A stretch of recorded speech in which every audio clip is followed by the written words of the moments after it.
నాయకులకి ఆయన ఒక గురువు.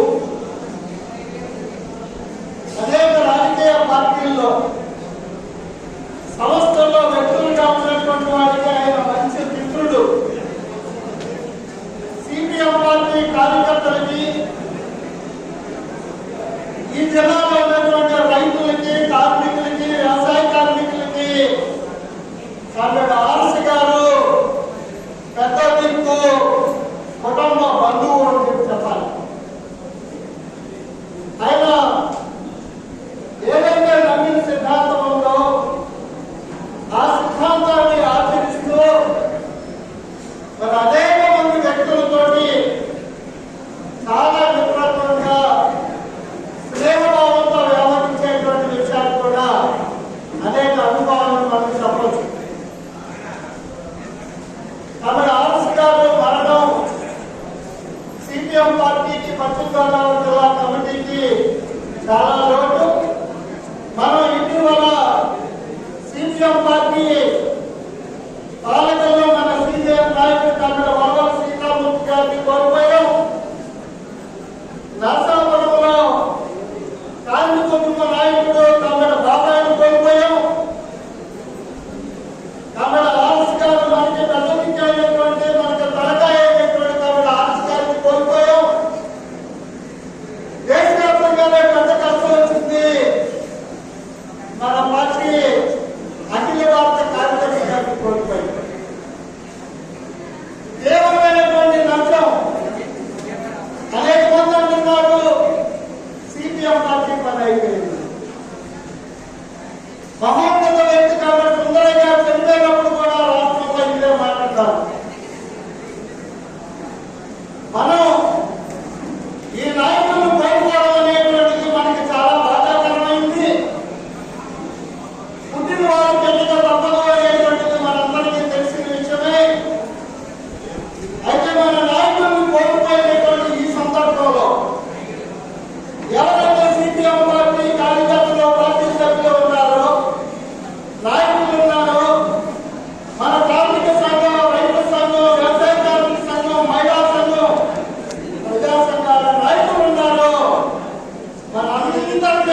ఆర్ఎస్ గారు మన ముందు చూపించినటువంటి బాట గురించి ఎంతకంటే వేరే చెప్పాల్సిన